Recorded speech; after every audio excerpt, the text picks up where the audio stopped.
Is there another officer shot there with the location? No.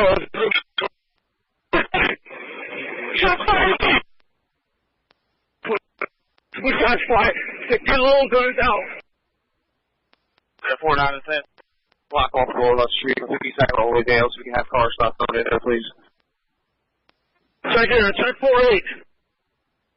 Yeah, 5-4, we're going to shut up right out here. Let's get SWAT expedited, please. Long guns out here, and let's get another assist going on. 19, we got long guns coming out anywhere?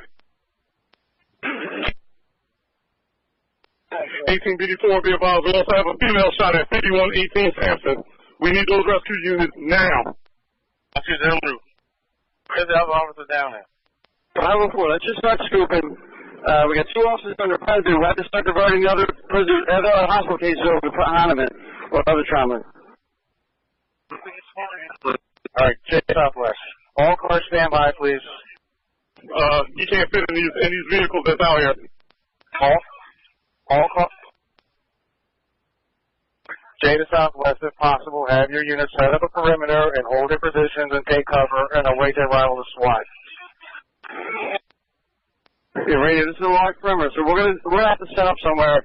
Let's do 40 Chester as a staging area, and give me a supervisor with patrol. Highway 24, 48-1 in the rear. Get me some more cops. We have officers shooting. We have magazines on the ground. We have casings. We don't have any idea where the officers are. Person take 4-8 and Chestnut. 1814, I got 47 in Sampson. Perimeter today, okay? All right. I got the gun recovered, Neil County. I know we shot that down. All right, where you get the mail down there?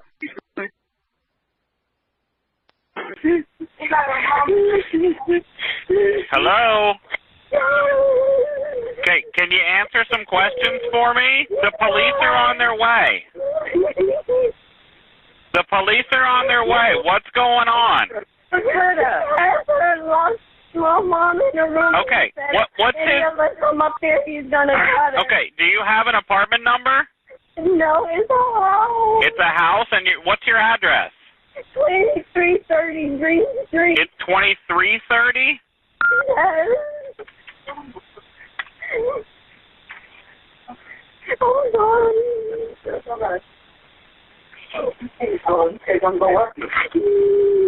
Okay, where are they at in the house? In the back room. In the back room? Is it on the first floor? Yeah, here. No, it's on the second floor.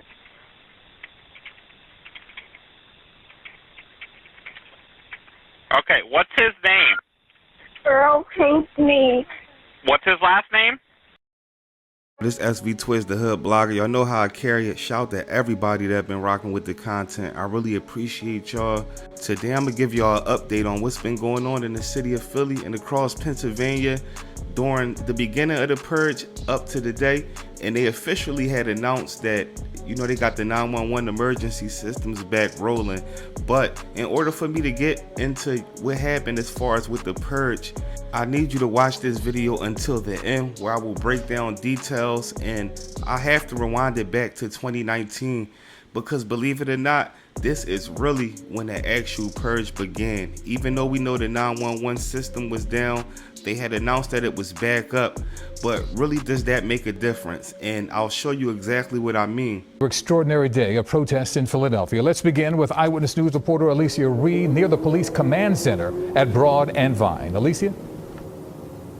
That's right, Yuki. We're at Broad and Vine, where yesterday's unrest started with the burning of a state police trooper. Now tonight, state police are back here at the entrance of eastbound 676. And for hours, protesters were here, only stopping about 6 o'clock when the city's curfew went into effect. Over in West Philadelphia, as Chopper 3 aerials show, the security situation continues to deteriorate by the hour. We were there earlier this afternoon, as a quiet morning turned into a dangerous afternoon. Right in front of us, a crowd narrowed in on one police car and started throwing bricks at the windows.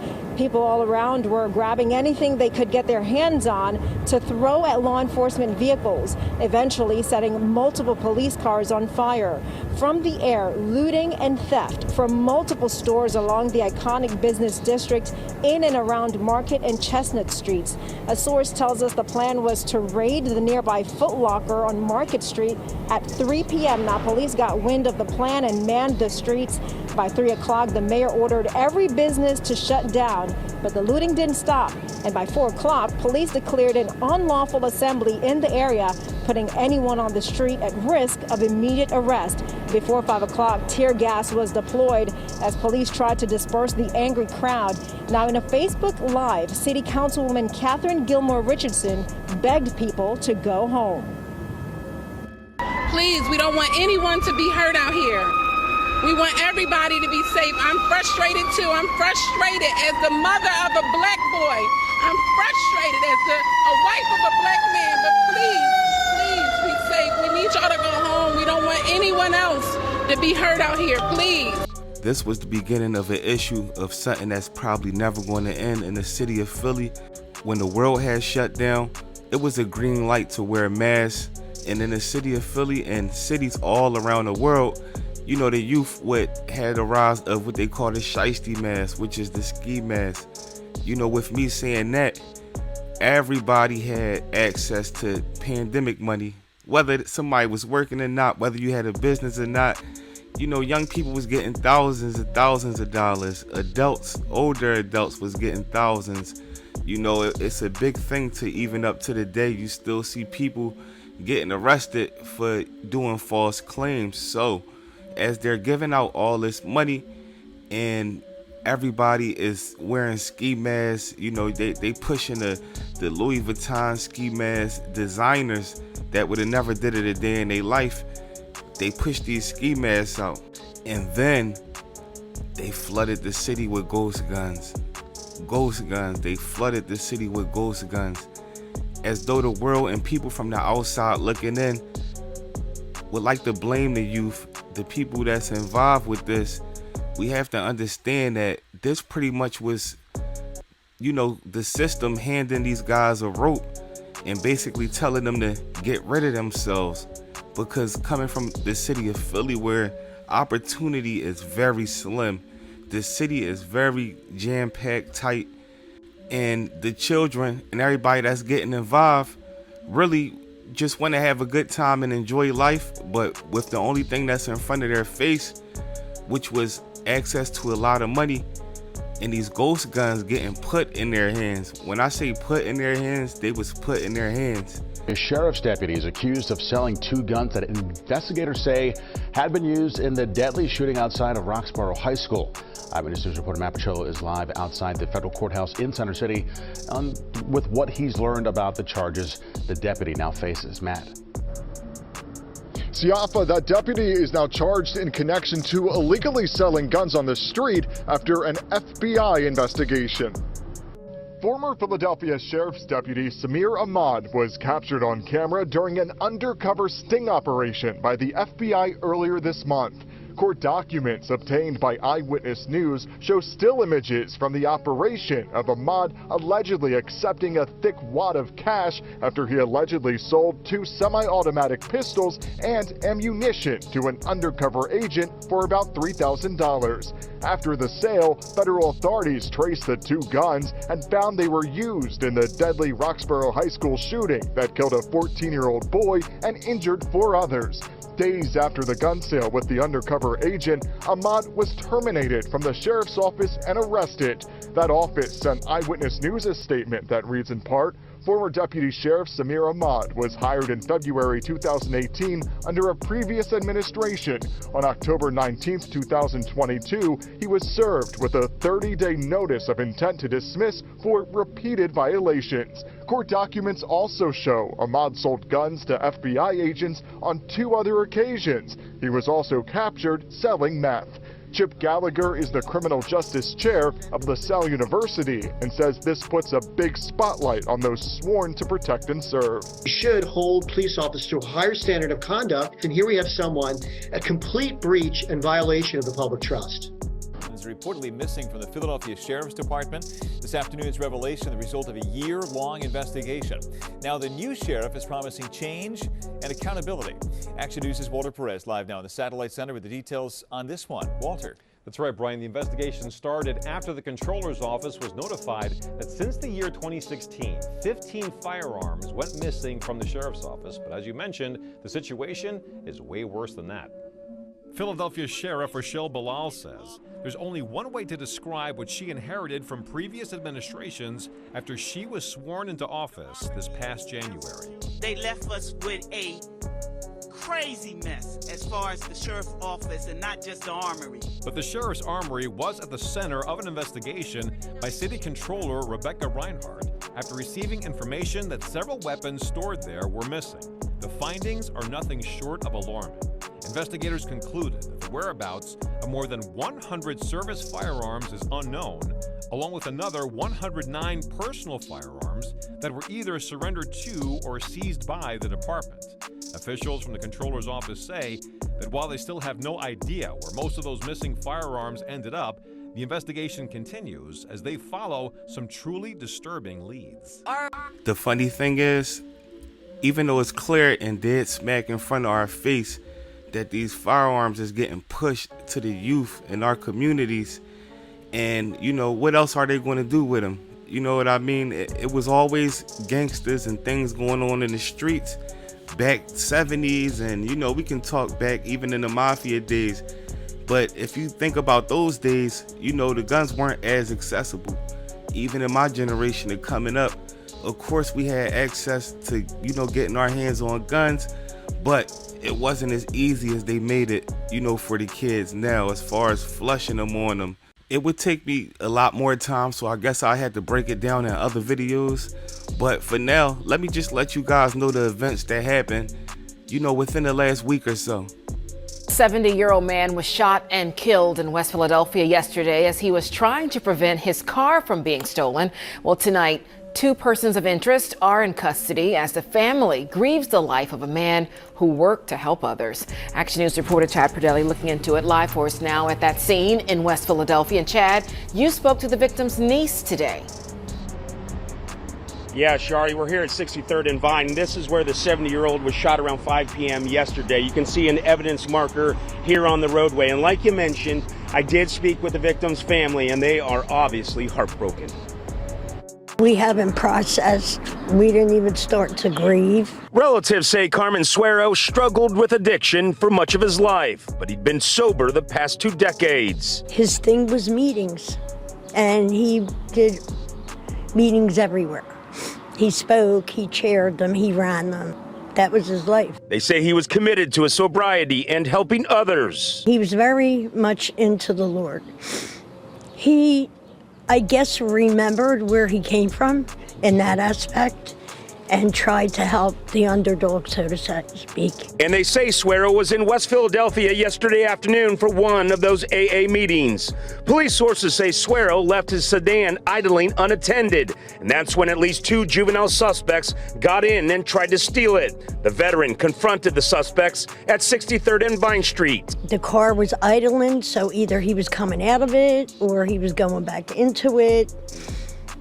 And they shot him. Sources say 2 persons of interest are in custody. Investigators are working on surveillance video and other evidence to solidify the case. For Suero's family, his brutal murder will be difficult to overcome. They call it a tragedy on all fronts. It breaks my heart, not just for my brother-in-law. Philadelphia's Port Richmond section, homicide detectives are now on the hunt for the killer. Action News reporter Catherine Scott is live at Salmon and Monmouth Street, speaking with police and neighbors with what we know so far. Good morning, Catherine. Good morning, Matt. Yeah, police are trying to figure out exactly what happened here. You can see this area remains closed off this morning. This intersection here in Port Richmond, Salmon and East Monmouth, the investigation underway. We're checking the block for some cameras right now. A homicide's on location, and scan the area for witnesses and video evidence. Gathering evidence. Police were called around 1:30 this morning. Authorities believe the victim was around 49 years old. He'd been shot in the head and was pronounced dead on the scene. Police did recover some bullet casings, but they don't know the circumstances of the shooting yet. We spoke to one neighbor this morning who was pulling in from work around 1:30. He was flagged down by a man on a bike who didn't have a phone, but had seen the victim on the sidewalk and was asking for help. I was approached by a man on a bike while at the stop sign. He asked me to stop, said he needed some help. Didn't know what it was, a little suspect at that time of night. Continued to tell me he needed me to call 911. He almost had ran over a man that was bleeding from the head on the sidewalk with Salmon. He rides back on his bike. I pulled down the street, keep a safe distance because I didn't know what I was getting into, and confirmed there was a body there, and I called 911 and stuck around, talked to detectives. And back here live, you can see police remain on scene in Port Richmond. Neighbors tell us they heard gunshots in the area shortly before midnight. And one neighbor who lives around the corner showed us ring video from around midnight of police in the area with flashlights looking around. Right now, it's unclear if those were unrelated gunshots or if they were the fatal shots, and the victim just wasn't found yet. This all remains under investigation. Developing tonight, the FBI in Philadelphia, police investigating the attempted robbery of an armored vehicle. We're told at least 2 guys were involved. Investigators say they targeted the Brinks truck just before noon today before the driver of that truck fired shots. Thanks for joining us at 6. I'm Sheba Russell. Police have been busy investigating several similar cases around the city in recent weeks. This is the 5th involving Brinks trucks or other armored vehicles going back to June 21st. Thieves hitting trucks in Holmesburg, Lawncrest, and Port Richmond. Today's incident happening in Ronhurst off Castor Avenue. The truck parked in front of a Planned Parenthood at the time. Our Jennifer Lee has the latest on the investigation. Philadelphia police now confirming this is a robbery investigation. It appears the suspects did not get away with anything. Police say that Brinks employee fired shots at the suspects, and that's when they fled north on Castor Avenue in a Nissan vehicle. Police are now looking for 2 armed men. This is shocking to me. This doesn't happen in this neighborhood a lot, so I'm surprised. Philadelphia police shut down this part of Castor Avenue late Tuesday morning for an incident involving this Brinks armored vehicle. Steve Petro lives just a few doors down. While I was fixing the shower, I just hear 4 quick shots. I said to myself, could it be gunshots? Police say the Brinks truck was making a delivery when 2 armed suspects approached and announced a robbery. That's when the Brinks employee allegedly fired his weapon at the suspects who fled the area. PPD says 8 spent casings were recovered from the scene, but no injuries were reported. Our cameras also picked up investigators looking at a couple spots on the truck that could have been pierced by bullets.